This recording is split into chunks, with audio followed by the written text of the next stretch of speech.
Hey everybody, welcome to the next in the series for training Special Olympics powerlifters. Today we are going to be going into everything about the deadlift. The deadlift is personally my favorite lift and it is my specialty in terms of what I am the strongest at. So I love to talk about it, so I'm hoping I don't ramble on too much about it. But we're going to get straight into it with the fact that we're going to be going through 5 levels of teaching. But before we do that, the first thing we need to do is talk about what the deadlift itself actually is. And at its very core, the deadlift is just picking something heavy off the ground and standing up with it. In our case, a barbell. There are a bunch of different barbell types that you can use for deadlifting. However, we're going to be looking at the standard barbell for powerlifting purposes in this presentation. When it comes to the other bars out there that can be used, an easy example is a trap bar. They are good tools, but they are not the standard one that gets put into competitions. I do want to give them an honorable mention though, because they are fantastic accessory exercises for the competition powerlifting deadlift, which has the components of this. When you are doing a powerlifting deadlift, the lifter just grabs the bar and then stands up on their own while holding onto the bar without the bar moving down at all in that up phase. And then at the top, the lifter has to lock out both their knees and their hips and then wait for the referee to give that down command. Once that down command has been given, the lifter must then lower the bar to the ground without having their hands leave the bar. That is going to allow you to get hopefully 3 white lights, a good lift, and then you'll be able to continue on with the competition. So that's going to be our general framework that we use to judge all standard deadlifts when it comes to training for powerlifting. One of the things that people will talk all the time about in deadlifting is, are you going to be doing a sumo or a conventional deadlift? And when it comes to Special Olympics powerlifting, I really recommend having conventional be the default. The simplest reason is that it is simpler to execute. The sumo deadlift comes with a lot of advantages, but a larger list of disadvantages.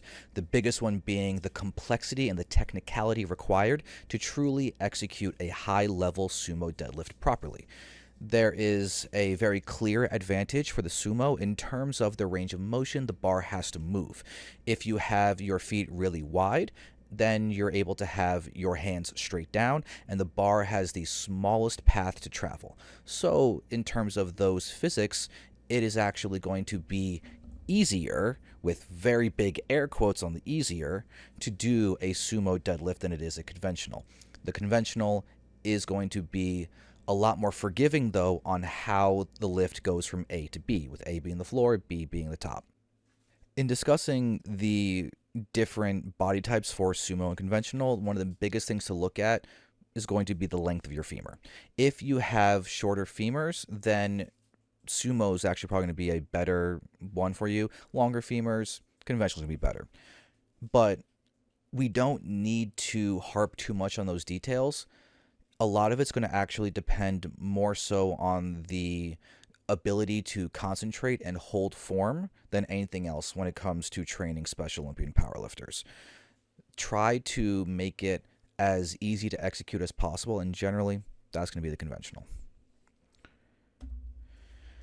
The setup is going to be similar no matter if you're doing conventional or sumo. There are going to be a few things that are going to stay pretty universal.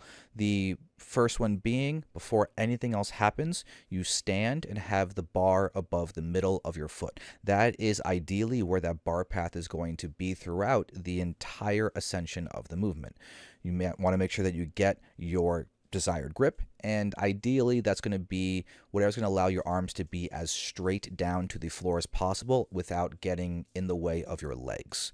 You want to make sure that you're moving the bar as little as possible, even if you're in a conventional, and that means don't have your hands unnecessarily wide. If your hands are farther out, then the bar has to travel farther distance and you're going to be leaning farther forward. Those are all things we want to minimize as much as we reliably can.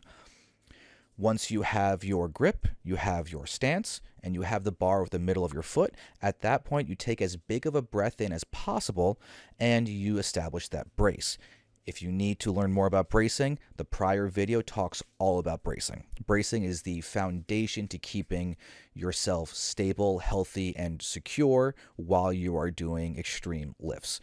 So I'm not going to harp on that all again in this video. You've got a whole nother 30-minute video, I believe, to watch on that. Now, once you have that position, you take this slack out of the bar, and once that slack is out of the bar, that is the end of your setup. So that's all we're talking about here. Take a look at the lines that we have drawn onto me in this position. This is me at the bottom of a deadlift. You can see that I have my spine in a neutral position. I'm not overly arched and I'm not rounded in my back. My arm is straight up from that barbell and I'm in a pretty good position to have fantastic leverage for that bar to travel straight up above my middle foot, and it's going to keep me from overextending in one way or the other.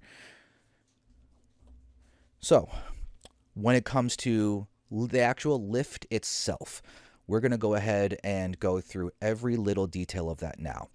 We have a consistent setup that enables you to brace well with a solid grip that is going to allow you to have the same position every single time. Now, a little bit about the grip. You have a few options. You can do just standard double overhand, where you're gripping the bar normally and both palms are facing backwards. They're going to be facing the wall behind you. This is going to be the most normal way to grip, but it's the weakest way to grip. To combat the fact that the bar can roll out of your hands in this position, what you can do is flip one hand to be the other direction. So that prevents the bar from being able to roll out, because one hand is going to try to roll forward, the other one's going to roll backwards, and therefore it evens out. With that grip comes a couple significant disadvantages. Yes, it's easier to hold. However, you're no longer pulling completely evenly on both sides. So you're going to end up having one lat that's more engaged than the other lat. And that bit of unevenness can sometimes lead to other issues. For example, some people will end up, when they stand up with an over-under grip, whatever hand is under, they end up doing a little bit of a bicep curl, which can throw that side of the barbell farther forward, further making it a difference between the left and the right sides. Another disadvantage is that if you do end up trying to curl that weight because your arm is bent, and if you're coming in like this, you are not going to be able to do a barbell curl with the weight that is on that for a deadlift. So there is some risk involved on that bicep if you do try to curl it. So one of the biggest things to focus on when you are working with your athletes is to make sure that their arms stay straight the whole time. And some athletes have more difficulty with this than others. One of the things that makes me a little nervous is when an athlete bends their arms a lot on the lighter weights, and then as the heavier weights come, then their arms start to straighten out.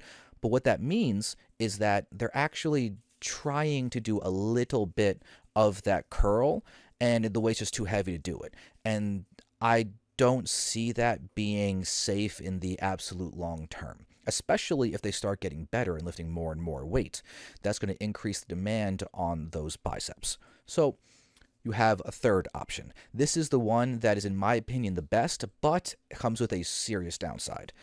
The hook grip is the best in terms of keeping yourself even, because your arms are both in that same position as you would be in for that normal double overhand grip, where it's your naturally comfortable position to hold. And if you look in the picture here, there's me doing a double overhand or a hook grip. You can't tell because you cannot see my thumbs. The difference in the two grips is this. When you are doing a hook grip, when you are gripping the bar, instead of doing the normal closed fist thumb on top, you reverse it. You have your thumb under, and then you bring your fingers on top. Specifically, that middle finger hooks over the thumb, and then you get to hold the barbell in there. Now, if you notice this, if I turn my hand to the side and I'm doing a normal grip, I can have the diameter of the bar fit through there easily. But if I do this and have thumb in and I grip here, now look at how little space there is for that bar to occupy. That means the bar is going to be trying to pull the thumb out. And there are some little angles you can do to make it a bit more comfortable, but no matter what, it's not going to be comfortable. It is painful. It is effective, but painful. So even though it's my preferred method, it comes with a severe question of, does the person doing it have the pain tolerance to handle heavy weight with a hook grip? That's something you definitely have to consider if you're going to be introducing that to your athletes. Then we have the next step. You have your stance, you have your grip, and now it's time to start standing up. That means the bar path should be staying above the middle of the foot. So you do have this picture here where you have this blue line straight up from the middle of my foot, and you can see the bar is traveling along that line. There's naturally going to be probably a little bit of sway forward and back, but it should still always be touching that line as a good barometer. It's also hard because this picture is taken from a video where it's not directly side on, it's just mostly there. And we'll watch the full video later on and I'll break it down for you. You'll also notice you want the bar to stay as close to your body as possible. The reason for this is because you want to be an efficient crane system. If you think about what the deadlift is, it's your body trying to be a crane, and you're lifting something from being down under to all the way up top. And what you can do to understand that leverage is do a little drill. And let's take this position where I am in right here. If I were to keep that bar right there against my thighs, it's not comfortable. It's a barbell. It's going to have an amount of weight on it that's not insignificant. And therefore, I'm going to feel that it's going to want to move, drop, or anything. However, if I start bringing that bar farther and farther away from that blue line, farther away from my thighs, it's going to start getting heavier and heavier and heavier because of the inefficiencies of the leverages. We're trying to be an efficient crane, not an inefficient crane. If that bar stays farther away from you, you are an inefficient crane and you end up putting a lot more strain on your lower back in particular. But you keep that bar as close to your body as you can, and now you're going to be keeping your leverages as optimally placed as they can be. So try to keep that in mind. One of the things you'll actually see in competitions for higher level athletes is when they're in a competition, they don't only put chalk on their hands, they'll actually also put baby powder on their front of their legs. If you've ever seen pictures of high-level powerlifters competing and you're wondering why are their legs all white, it's not chalk, it's baby powder. It's meant to help that bar slide along their legs more easily as it's in contact with their body. So they're getting the best of both worlds. Their leverage is the best because that bar is literally against them and cannot go out from them because it's always in contact, but there's less friction because that baby powder allows for that bar to slide up and down their body. So we're going to look at these components, and we got to think about the hip height that's happening while these are in place. So we have this hip height here from the prior slide where we have me bending forward a little bit, and the hips are pretty much close to the top. But at the bottom, you want it to be consistent as you start to pull. So here you have the bar not moving right at the start of the setup, and then you have the bar a few inches off the ground. And you'll notice my hip height has not really changed. The things that have done the most in terms of changing their position is that my back got a little bit more locked in that upper back area to help that bar leave the ground.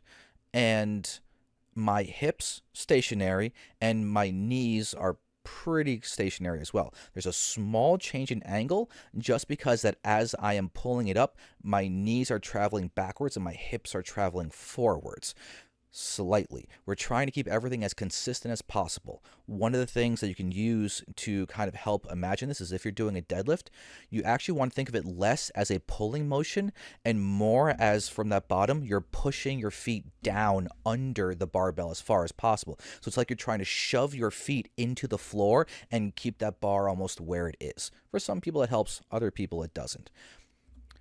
Then you want to make sure that back angle is staying similar as you come all the way up because you don't want the hips to go all the way back and your knees to go all the way back, and you end up in a stiff-legged deadlift position. So you'll see the progression. Top left is the start, top right is a few inches off the ground, and then the bottom picture there is when the bar is about halfway up. And you'll notice that there is a consistency in terms of the angle change between my knees and my hips, and they're doing it about equally. So the back angle is staying as consistent as it can because everything is moving in tandem with each other. So the back angle stays similar. You'll see a lot of athletes when they're lifting at the point where the bottom picture is, they're going to have their legs fully straight back and their back parallel to the ground, and then try and just leverage themselves straight up from there. And that is very inefficient and potentially risky. So one of the things we want to work on is getting that hip height to be consistent as possible, even though movement is happening. So let's take a look at the whole thing in motion. We have the knees and the hips locking out at the same time. And we're going to see a flow going through these reps where the setup takes place one component at a time. The bar gets grabbed, chest starts to pick up, shins touch the bar, and then power up while making sure that the hips and the knees lock out at the same time. And you'll notice that when I'm at the top, the bar is staying where it is, my back is staying where it is, and everything is consistent and straight up and down. You're not going to see me throwing my upper body and torso all the way back and having that bar shoot forward to be counterbalanced to me throwing my entire body backwards. That's a really inefficient top position, and it's not necessary. You want to have the smoothest position at the top as possible and not have it consist of just a bunch of straining. That's an inefficient waste of energy, to be perfectly honest about it. So now let's talk a little bit about sumo, because that was conventional, and the vast majority of things that you see happening in that conventional is going to exist for sumo as well. The thing that I want to again stress is that I do not generally recommend this for Special Olympian powerlifters unless they are experienced lifters and can make a transition from an already competent conventional deadlift to then go into sumo and have it improve their lifts. There is a lot of technicality that goes into it, and we're going to show you this example of Coach Caden. He is a powerlifting coach, high level, and he does a good job of showing an extremely heavy deadlift in this example. And take a look at his positioning as he's doing it. Look at the small distance that bar comes off the ground from. It is a very technical thing, and it's hard to get that leverage of having those knees wide out, those legs wide out, and shooting your hips forward without ending in a position where you are just bumbling through and end up having adductor issues, hip issues, and the list goes on. The biggest thing to look at is, honestly, his back position. Look at how upright his back is throughout it.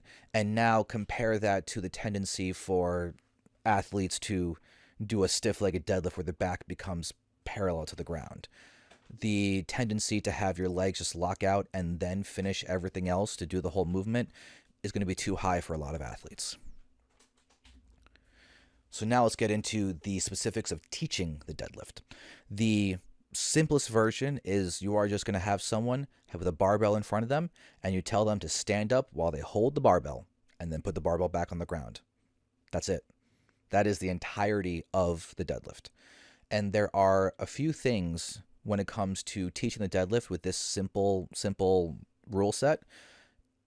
And that is actually, try not to have them do just the bar at first unless you can find a way to elevate that bar off the ground so they have a decent start position.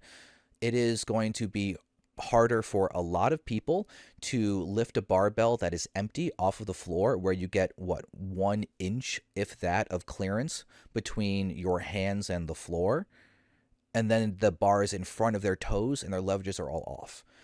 It's going to be easier sometimes to find 10-pound bumper plates or 5-pound bumper plates, put those on, and then have them lift a 55 or 65-pound barbell, but they get to start with their hands much higher. That's going to be a lot more natural for most people.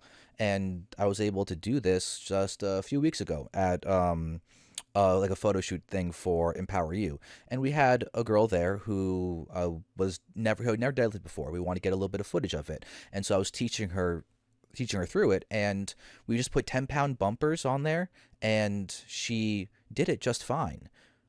The bar was way off her shins. Her legs were pretty straight during it, but she was athletic and capable enough that it wasn't a concern at 65 pounds. And she was able to do it and do it comfortably, mostly because she didn't have to try to get really awkwardly close to the ground and lift it from there. So don't be afraid to start people with potentially a 65-pound deadlift, even if you're thinking, oh my God, that's 20 pounds more than 45 pounds. Like, are they going to be able to do it? Make a judgment call. If they're athletically inclined, 99% of the time, I'm going to start them with a 65-pound barbell so they actually have clearance from the ground. All right, now we can get into the next layer of teaching the deadlift. Now we're going to start talking about breathing, but we're going to keep it pretty simple. And that's going to mean you hold your breath while the lift is difficult. And then we're going to start breathing out once it starts to get easier. And that's it. We're adding in the component of breathing on top of the first level where the only components are just the physical lift itself. Once someone can get a handle on the breathing, it'll add stability to the lift and give them a lot more safety in terms of controlling their back rigidity. We want them to have their back under control and not just let it round and look like a complete mountain is on their back, because there are a lot of athletes that have difficulty with that aspect in particular. So we're going to try to make sure we talk to them about when it feels heavy, you hold your breath. And then once it starts getting lighter, that's when you let your breath out. Or if the athlete is just needing a even further breakdown of it, you just say, just hold your breath while that bar is lifting. And then once you're all the way at the top, that's when you start breathing. I would err on that side more so than trying to really fine tune that you want to breathe when it gets easier. It's all athlete dependent.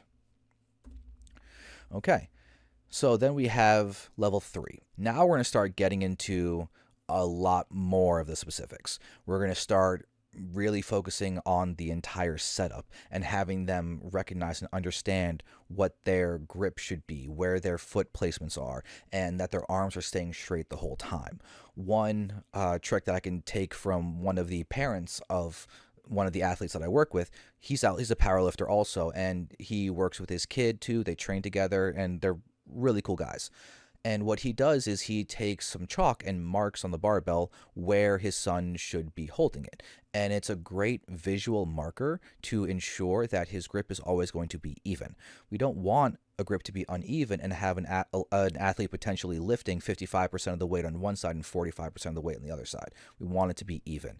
Even is going to be a very good requirement for maximizing safety. We're going to then start talking to them about how when you pull the bar up, try to keep it as close to your body as possible, and then you want to just let the bar come all the way down and stop. So we're starting to get a little bit of that bar path discussion in here with level 3, but it's not the full thing. It's mostly just keep the bar close. At level 3, I'm still expecting an athlete to have their legs straighten a little too soon and turn it mostly into a stiff-legged deadlift. But if we can keep that bar closer, their tendency to do that stiff-legged deadlift should hopefully decrease a bit. Now, level 4, we're going to start going into more specifics again. Now we're going to start talking about that bar path, how it should be going over the middle of the foot, how we're going to be trying to make sure the brace is really happening. Start talking about how to optimize that brace by taking that big breath in and controlling it, flexing your torso as much as you can, and then once you dip down and your shins touch the bar, at that point, shoot up and try to have power with the brace and make sure we're trying to start to get the conversation going about locking your knees and hips at the same time. This is a time where videoing is going to be a fantastic tool because you can then point things out and say, look at the video here. We can see your legs locked out a little too soon, and it caused you to have this unfortunate leverage situation with that upper back. And they can see it and understand it and say, okay, now I can work on fixing it. Because one of the difficulties with a lot of the athletes is connecting what they think their body's doing and what their body's actually doing. I've had many a time where I will tell an athlete and say, like, hey, so you did really well on the lift, it moved fast, but the problem is that you locked out your knees really soon and you ended up doing a stiff-legged deadlift instead of a normal deadlift. And they just look at me and go, no, I didn't. And I know that they did do that, but they don't have that connection. They're kind of just going for it, and no one likes to be wrong. And so what may be helpful for someone who's like that is take the video and then say, like, hey, look at this video. You did really well. It went up well, but like, watch this point right here. Let's try to keep that butt a little bit lower. Try to make sure you bring your shoulder blades together and bring that chest up, and it'll help your lift. And if you can frame it positively, that's going to go a long way. All right, and then we have level 5. This is us hitting every single aspect. You are going to talk about the entirety of the setup. You're going to really make sure they can do it on their own as well. We're going to go over that bar of the midfoot. Yes, taking a big breath, that big brace, making sure the shins touch the bar and they don't move that barbell out of the way. We're going to make sure you start talking about how to engage that upper back into the system. We're going to talk about how you got to bring your shoulder blades together, bring your chest up, and try and make sure you're pulling those arms down to bring your back into a nice flexed position. And with that flex in your back, maintain that the entire time that you stand up while that bar is riding on your shins and then your thighs. Then you lock your knees and your hips at that same time before you then let the bar be set down.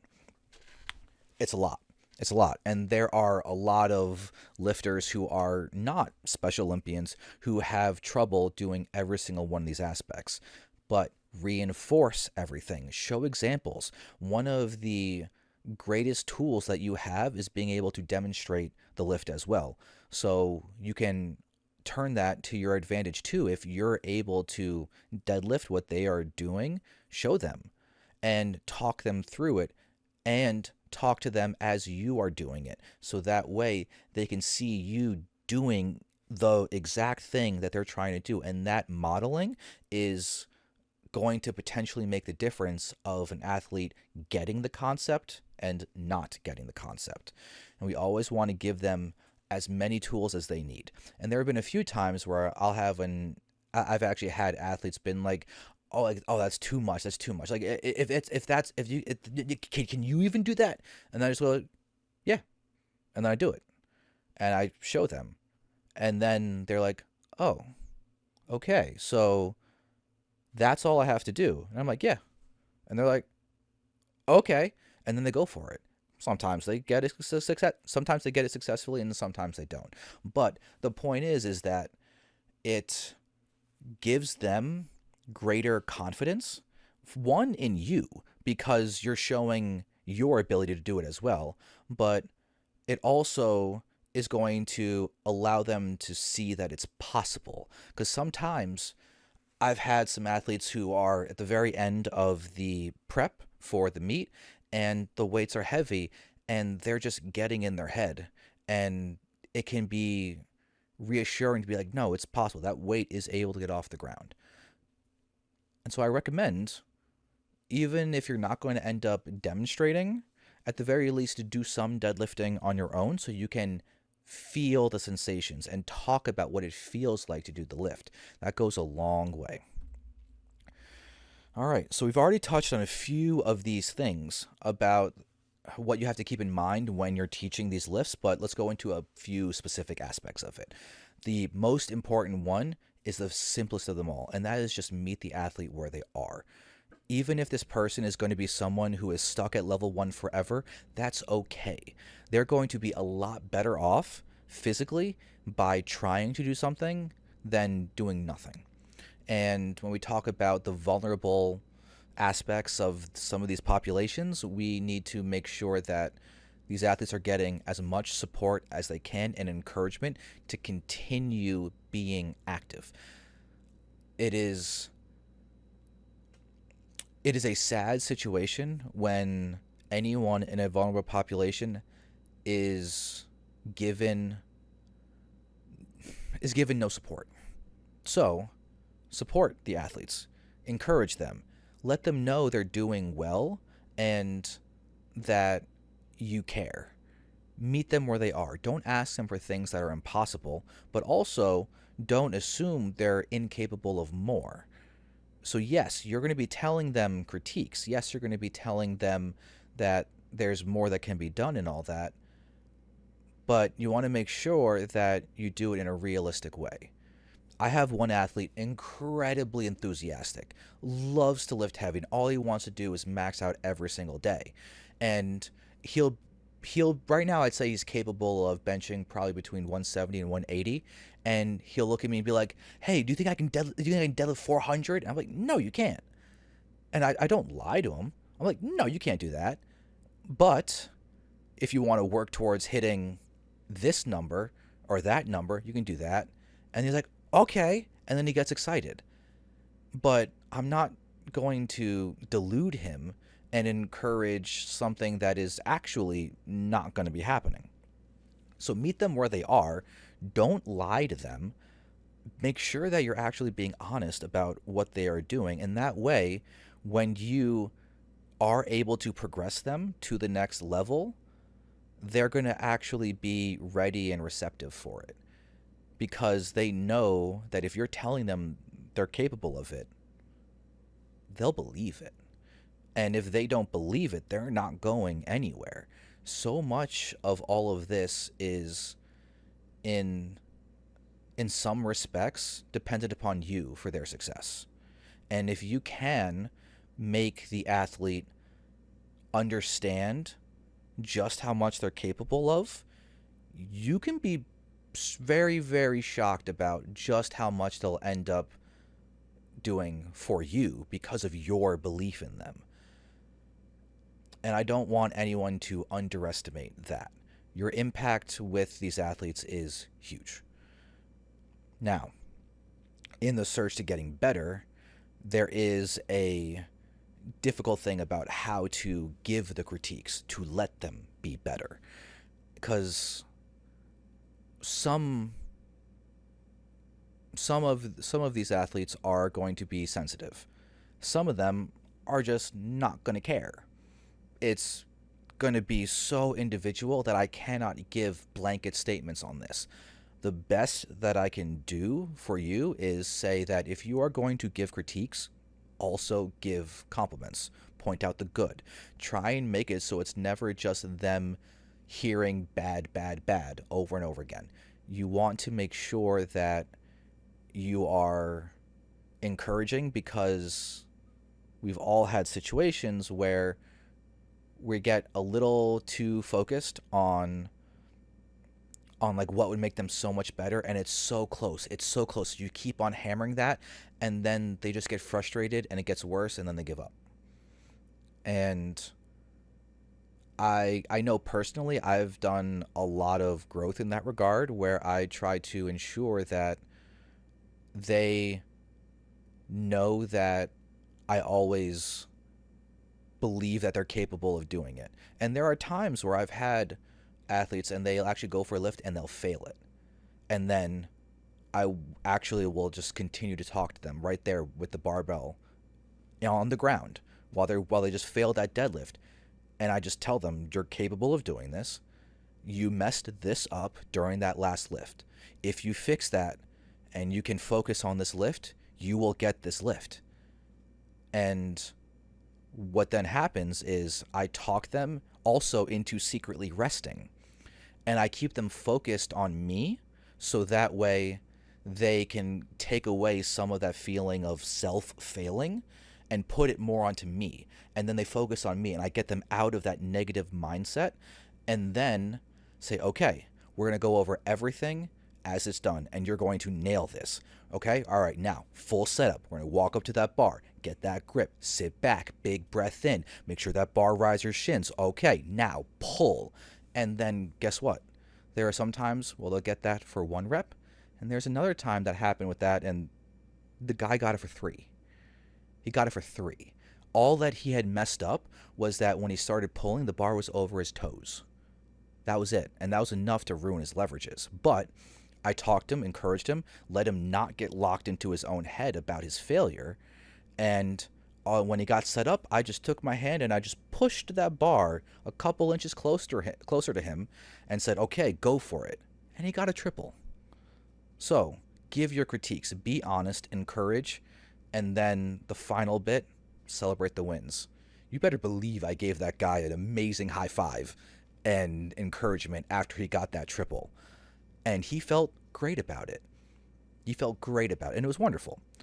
So keep all of these lessons in mind when you are coaching, that a lot of this is more dependent upon the understanding of their mental states and capabilities than it is actually about what's physically happening.